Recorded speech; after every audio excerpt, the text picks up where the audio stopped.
Hello friends, welcome to my YouTube channel Sangeeta dot Rinku ji. तो friends, आप सभी का हमारे यूट्यूब चैनल पे फिर से एक बार स्वागत है और आज मैं फिर आप सबके बीच एक नई और सच्ची घटना के साथ हाजिर हूँ। तो कहानी शुरू करें इससे पहले अगर आप हमारे चैनल पे नए हैं तो प्लीज़ हमारे चैनल को सब्सक्राइब कर दीजिए और वीडियो पसंद आए तो लाइक कमेंट ज़रूर कीजिएगा।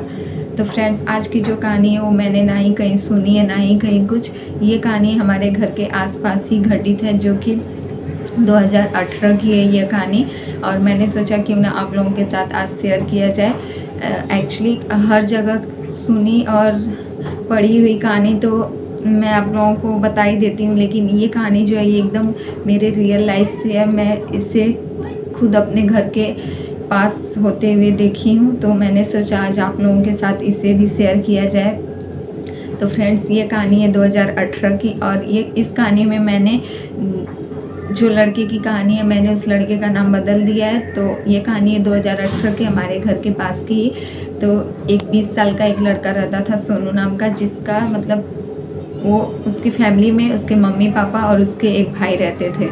ये लोग 2 भाई थे। ये लोग काफ़ी खुश रहते थे और ये लोग गरीब परिवार से थे। ये लोग बहुत अच्छे से रहते थे, खुशी खुशी। लेकिन इस बेचारे सोनू को अचानक इसकी एक दिन तबीयत ख़राब हो जाती है और ये डॉक्टर के पास जाता है। लेकिन वहाँ से जब वापस आता है तो उसके बाद उसका यह सिलसिला हर रोज़ का लगातार हो जाता है। उसे हर रोज़ डॉक्टर के पास जाना पड़ता है। एक्चुअली उसके पेट में कुछ प्रॉब्लम निकलता है, तो जिस वजह से डॉक्टर भी परेशान हो जाते हैं। उसके पेट में हमेशा दर्द ही रहता है। काफ़ी दवा के बावजूद भी कोई असर नहीं करता है। वो बेचारा काफ़ी परेशान रहता है। ऐसे ही करते करते 2018 से 2019 आ जाता है। 1 साल उस बेचारे को सिर्फ डॉक्टर के पास ही दौड़ना पड़ता है और उसे दवा से बिल्कुल आराम नहीं होता है। उसके माँ बाप जो है उसके डॉक्टर के साथ साथ बाहरी तांत्रिक को, ओझा सोखा को भी दिखाने में पीछे नहीं हटते हैं। वो लोग अपने बेटे के लिए, और ये घर का बड़ा बेटा था, तो वो लोग अपने बेटे के लिए काफ़ी हद तक बहुत प्रयास करते हैं, लेकिन इस बेचारे को कोई आराम नहीं मिलता है। फिर 2019 के दिसंबर महीने में इसको एडमिट करवाना पड़ता है। रात में अचानक इसका ज़्यादा तबीयत ख़राब हो जाता है, तो उसके मम्मी पापा सोनू को नज़दीकी हॉस्पिटल में ले जाकर एडमिट करवा देते हैं। ये बेचारा दवा से और अपनी ज़िंदगी से इतनी बुरी तरीके से तंग आ चुका था कि इसने हॉस्पिटल से ही, मतलब इसने हॉस्पिटल के कपड़े में ही हॉस्पिटल से ये भाग गया। रात को ही ये हॉस्पिटल से निकलकर भाग गया। उसके मम्मी पापा घर पे थे, उन लोगों को कुछ खबर नहीं। फिर हॉस्पिटल से अचानक फ़ोन आता है कि आपका बेटा हॉस्पिटल से गायब हो चुका है, वो भाग गया है। फिर पुलिस आती है, काफ़ी हॉस्पिटल का छानबीन होता है, कैमरे में सब लोग चेक करते हैं, तो पता चलता है ये खुद हॉस्पिटल से भाग रहा है और उसी कपड़े में।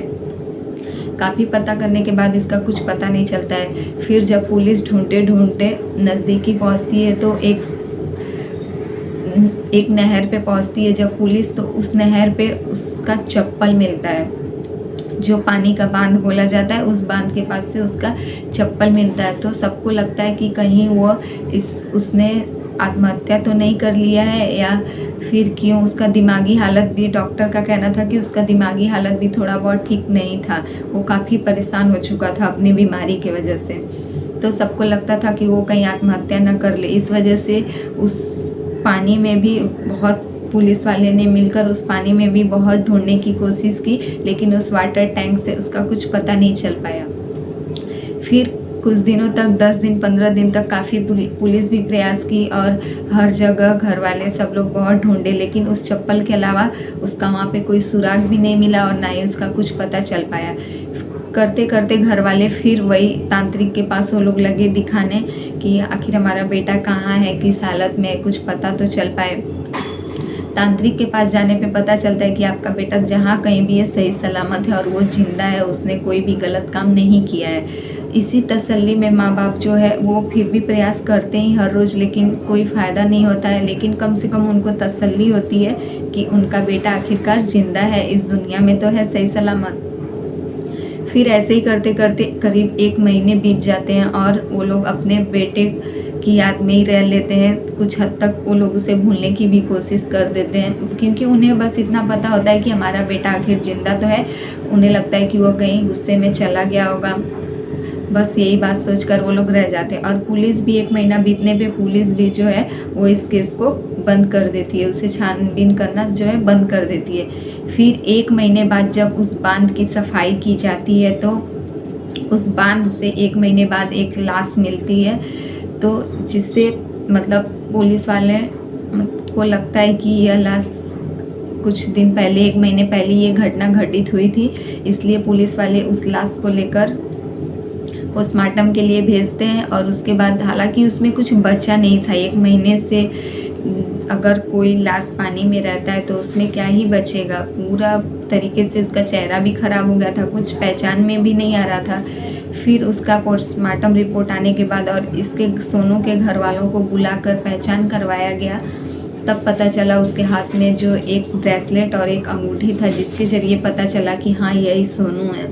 लेकिन माँ बाप काफ़ी परेशान थे कि ऐसा क्यों हुआ, हम लोग तो हर जगह दिखाते थे तो सोनू मतलब जिंदा ही बताया जा रहा था और वो मर चुका है। तो सब लोग कहते थे कि मतलब अगर कोई अगर मर जाता है तो जब तक उसका तेरही नहीं किया जाए तब तक वो इंसान जिंदा ही रहता है, क्योंकि उसकी आत्मा भटकती रहती है, उसे शांति नहीं मिलती है, जिस वजह से वो इंसान अपने तेरही से पहले जिंदा ही माना जाता है, वो नहीं मरता है।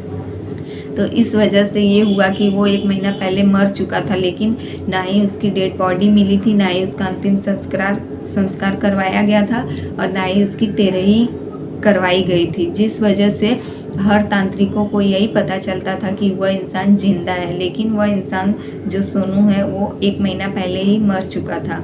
तो फ्रेंड्स यही रही कहानी, और ये कहानी ना ही सुनी हुई है ना ही कहीं पढ़ी हुई है, यह कहानी खुद मेरे रियल लाइफ के मैंने इसे देखी अपने आँखों से। ये हमारे घर के पास की ये घटना थी, जो मैंने सोचा कि काफ़ी समय हो गया है तो अब आप लोगों से शेयर किया जाए, तो मैं इस कहानी को आप लोगों के साथ शेयर कर रही हूँ। और ये कोई मजाक नहीं है, जो लोग तांत्रिकों पे विश्वास नहीं करते हैं ये उनके लिए एक सबक है कि तांत्रिकों पे विश्वास कुछ हद तक करना चाहिए। हालांकि इसका फ़ायदा आजकल बहुत से लोग उठा रहे हैं, पैसे से लेके हर एक चीज़ से के लिए लालच में, पर ऐसा नहीं है। कुछ हद तक इस बात पे यकीन किया भी जा सकता है। जिस तरीके से सोनू 1 महीना पहले ही मर चुका था, लेकिन तांत्रिक कहते थे कि वह जिंदा है, क्योंकि उसकी तेरही नहीं हुई थी, उसका अंतिम संस्कार नहीं करवाया गया था, जिस वजह से उसकी आत्मा भटक रही थी। और 1 महीने बाद बेचारे सोनू की डेड बॉडी मिलती है और उसके माँ बाप काफ़ी रोते हैं, बेचारे काफ़ी परेशान हो जाते हैं, अपने बेटे को खोकर वो बहुत टूट जाते हैं। और उसका अंतिम संस्कार करके उसकी तेरही करके उसके आत्मा के शांति के लिए वो लोग सब कुछ करते हैं और फिर अपने छोटे बेटे के साथ खुशी खुशी वो लोग रहते हैं। तो आज की बस यही रही कहानी। अगर वीडियो पसंद आए तो लाइक कमेंट ज़रूर कीजिएगा, और हमारे चैनल पे नए हैं तो प्लीज़ हमारे चैनल को सब्सक्राइब कर दीजिएगा।